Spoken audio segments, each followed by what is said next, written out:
প্রথমত আমি মহান সৃষ্টিকর্তার কাছে আমি কৃতজ্ঞতা জ্ঞাপন করছি। আজকে মহান সৃষ্টিকর্তার কৃপায় আজকে আমরা এই সম্মানিত হয়েছি। শহীদ প্রেসিডেন্ট জিয়াউর রহমান, মহান স্বাধীনতার ঘোষক এবং গণতন্ত্রের মা দেশনেত্রী বেগম খালেদা জিয়ার প্রতি শ্রদ্ধা নিবেদন করতে আমাদের এখানে আসা, এবং আমরা অন্তরের অন্তঃস্থল থেকে আমরা শ্রদ্ধা নিবেদন করছি যেন তাদের দেখানো পথ এবং আদর্শকে ধারণ করে, দেশপ্রেমকে ধারণ করে আমরা যেন আমাদের দায়িত্ব পালন করতে পারি। আমি কৃতজ্ঞতা জ্ঞাপন করছি মাননীয় প্রধানমন্ত্রীর কাছে। তিনি ফ্যাসিবাদ বিরোধী আন্দোলনে রাজপথের সবচেয়ে গুরুত্বপূর্ণ যে রাজপথের আন্দোলন গড়ে তোলার ক্ষেত্রে যে নির্দেশনা প্রদান করেছিলেন, আস্থা রেখেছিলেন, সে আস্থা অনুযায়ী কাজের মাধ্যমে রাজপথের একজন কর্মী হিসেবে যে আমাকে মূল্যায়ন করেছে, আমি মাননীয় প্রধানমন্ত্রী সহ বিএনপির স্ট্যান্ডিং কমিটির সম্মানিত সকল নেতৃবৃন্দর কাছে কৃতজ্ঞতা জ্ঞাপন করছি যে আস্থা এবং ভরসা রেখে আমাদেরকে গুরু দায়িত্ব দিয়েছে।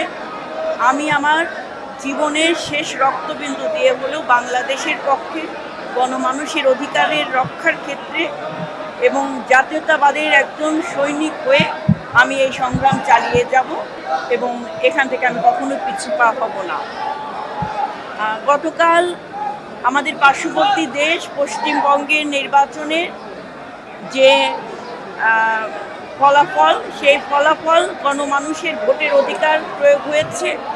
ভোটের অধিকারের মাধ্যমে, মানুষের গণরায়ের মাধ্যমে যারা দায়িত্ব গ্রহণ করেছেন আমি তাদেরকে সাধুবাদ জানাই। এবং আগামী দিনের বাংলাদেশের রাজনীতি নির্ধারণ হচ্ছে গণমানুষের স্বার্থকে বিবেচনা করে, দেশের স্বার্থকে বিবেচনা করে। আমাদের কাছে ফার্স্ট প্রায়োরিটি হচ্ছে আমার দেশ এবং আমার দেশের গণতন্ত্র, মানুষের অধিকার। সেই জায়গায় পররাষ্ট্রনীতি কেমন হবে, আমাদের সরকার প্রধান এবং পররাষ্ট্র মন্ত্রণালয় থেকে যারা জড়িত আছেন সকলে সঠিকভাবে দেশের স্বার্থকে বিবেচনা করে আমাদের পররাষ্ট্রনীতিগুলো নির্ধারণ হবে। সময় বলে দেবে আমাদের কখন কোন পথে হাঁটতে হবে। তার জন্য অভিজ্ঞতা যথেষ্ট আছে বিএনপি এবং এই বিএনপি সরকারের। সেই পথে আমরা হাঁটবো এবং আমরা বিশ্বাস করি বাংলাদেশের মানুষের স্বার্থে সংশ্লিষ্ট কোনো কাজের বাইরে কিংবা কোনো সিদ্ধান্ত আমরা গ্রহণ করব না। এটা আমাদের সরকারের প্রতি আমাদের আস্থা এবং ভরসা আছে। ধন্যবাদ আপনাদেরকে। আমরা বলতে চাই, আমরা শুধু সংরক্ষিত নারী আসনে অলংকার হিসেবে নয়, আমরা গণমানুষের পক্ষে বহুমুখী বাস্তবতা নিয়ে সংসদে যাচ্ছি এবং মানুষের কথাগুলো আমরা সংসদে তুলে ধরব। অনেক নিপীড়িত, নির্যাতিত মা বোন আছে, শুধু তাদের সমস্যাগুলো নয়, আগামী দিনে এই সকল সমস্যার যেন স্থায়ী সমাধান হয়, আইনগতভাবে সদ্ব্যবহার যেন পায়।